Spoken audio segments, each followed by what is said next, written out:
County, that you've spoken of coming from, for those people who want change, is it coming from the school board or the superintendent? Who should they be directing their hopes of change to? What's your question? I hope that Sergeant Venuti will also respond to this. So it's the superintendent is the chief administrator of a school district. So what happens in a school begins and ends on accountability side with the superintendent. Our school board sets policy. And oftentimes in this community, you can check their voting record. Many of us in this room are conscious, informed citizens. Check their voting record. They co-sign on what the superintendent tells them to do. He recommends something, they generally vote unanimously to approve it. That's generally what happens. So if we want to see policy change, it either needs to come from the superintendent or a school board member can suggest or recommend something, but the superintendent still has the discretion of saying, I'm the chief administrator, I can do it, or I don't have to do it. But we also have, when it comes to this issue, we also have law enforcement playing a role, and they're under contract with the school district. And so it's great, like in Okaloosa's case, when they work together. And they're working together to some extent here in Escambia County. I just think we need law enforcement to have they need the community support, I think is the answer to that. To say, when we say we don't want to arrest kids, the community supports us. It's not, no, we want you to be tough on crime. No.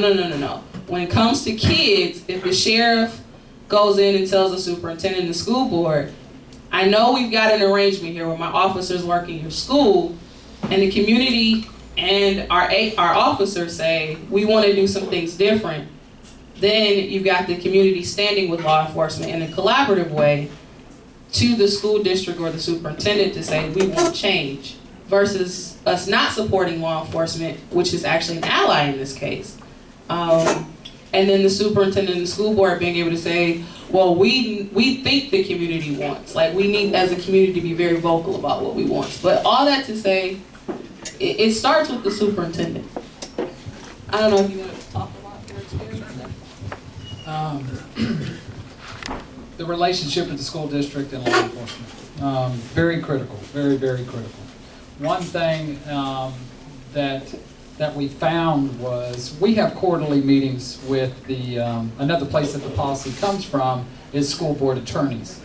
Our school board attorney, we meet with him and the head of our discipline every quarter.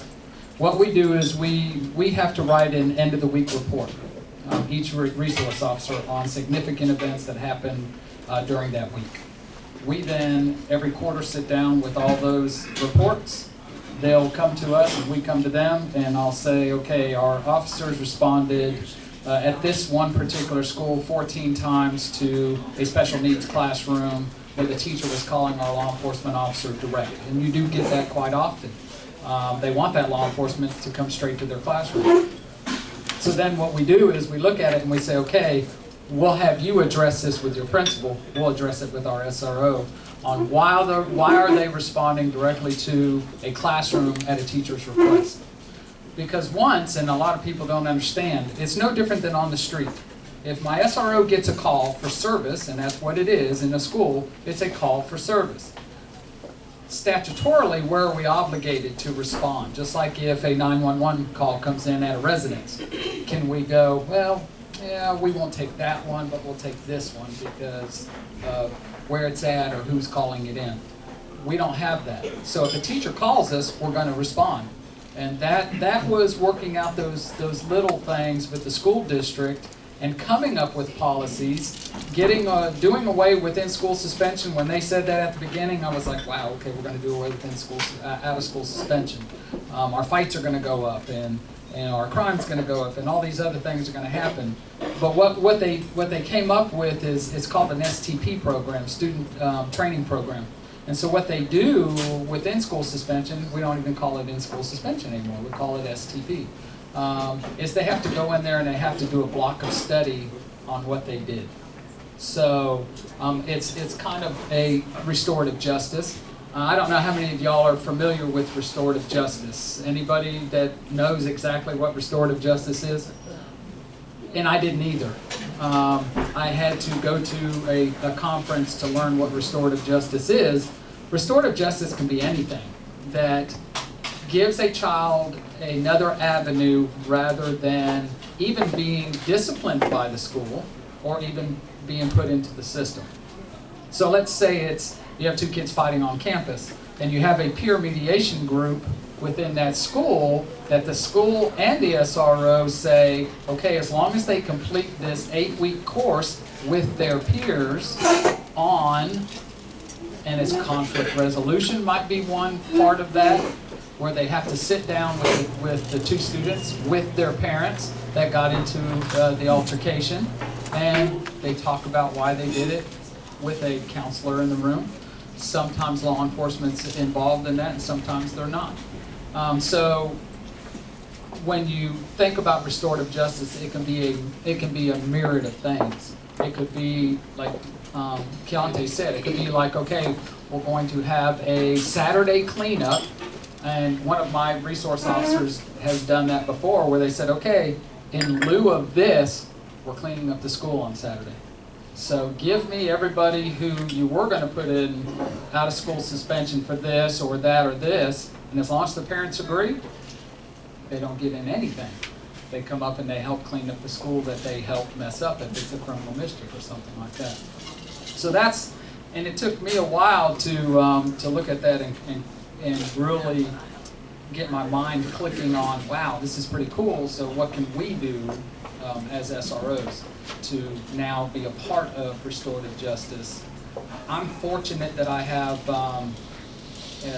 an ex-principal as one of my SROs who is an amazing curriculum writer. So I started a curriculum writing team, and she heads it up. So all I have to do is go say, hey, write me a program on restorative justice and let's see what we can come up with. So in elementary school, we came up with character counts, and it's these little tokens that you can give away we took over school safety patrols, the SROs did. And we did it on purpose so that we can bring in kids who normally wouldn't be able to do that, school safety patrol, because they've been in trouble. What we found was, take away their badge and make them sit out of school safety patrol one time, it's the end of their world. And these are kids who had been constantly getting in trouble. But now they have to go around and pick out good behaviors and give kids a coin, a token, to say, hey, I just saw you pick that kid's books up. Here's a token, you did a great job. And in doing that, it gets them thinking about some of the things that they do.